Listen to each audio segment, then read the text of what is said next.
मैं अब आपको एक ओवैसी साहब की बाइट दिखाता हूं। ओवैसी साहब कह रहे हैं, क्या आप सुनिए और इसका जवाब दीजिए। ओवैसी साहब की बाइट को प्ले करते हैं।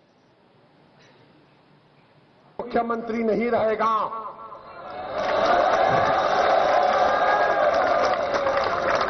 हमेशा मोदी प्रधानमंत्री नहीं रहेगा, और हम मुसलमान वक्त के एतबार से खामोश जरूर हैं, मगर याद रखो हम तुम्हारे जुल्म को भूलने वाले नहीं हैं। हालात बदलेंगे, जब कौन बचाने आएगा तुमको? जब योगी अपने मठ में चले जाएंगे, मोदी पहाड़ों में चले जाएंगे, हो सकता है या कहीं पर जाकर रहेंगे, जब कौन आएगा? क्या कहेंगे योगी जी? कह रहे जब योगी मठ में चले जाएंगे, मोदी हिमालय में चले जाएंगे, तब कौन बचाने आएगा? ठीक बोल रहे हैं, वक्त आएगा, वक्त आएगा तो हैदराबाद भाग्यनगर भी बनेगा। पर आपको लगता नहीं है ये पोलराइजेशन का हाई पॉइंट है? ओवैसी इस तरह की बात कर रहे हैं, आप लोग काशी को भव्य बनाने की बात, मथुरा को भव्य बनाने की बात कर रहे हो। ओवैसी क्या करना चाह रहे हैं? ओवैसी से आप उम्मीद क्या करते हैं? ओवैसी से क्या आप सत्यनारायण की कथा सुनना चाहते हैं क्या? आप क्या उनको चाहते हो सत्यनारायण की कथा सुनाएं?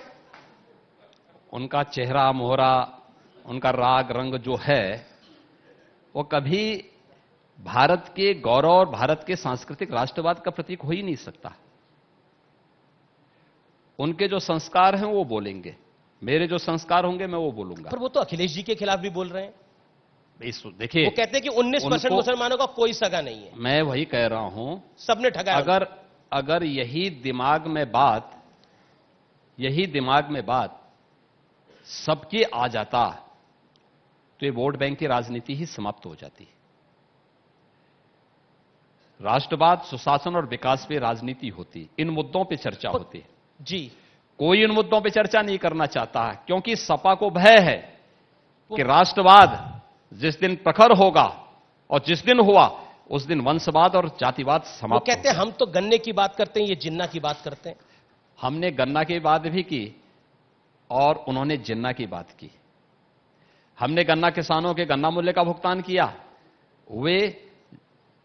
वे सरदार वल्लभ भाई पटेल जी की जयंती के अवसर पर, जब पूरा देश राष्ट्रीय एकता दिवस मना रहा था, उस दिन उन्होंने जिन्ना का महिमा मंडन कर दिया। यानी तुलना तो देखिए, एक भारत के अखंडता का प्रतीक सरदार वल्लभ भाई पटेल है और एक भारत के विखंडन के लिए दोषी जिन्ना है। दोनों की तुलना नहीं हो सकती। एक भारत का भारत रत्न है, भारत के महानायक हैं, एक भारत के लिए खलनायक हैं, और दोनों को आप एक तराजू में तोलने का प्रयास करेंगे तो यह भारत के राष्ट्र नायकों के साथ न्याय नहीं होगा।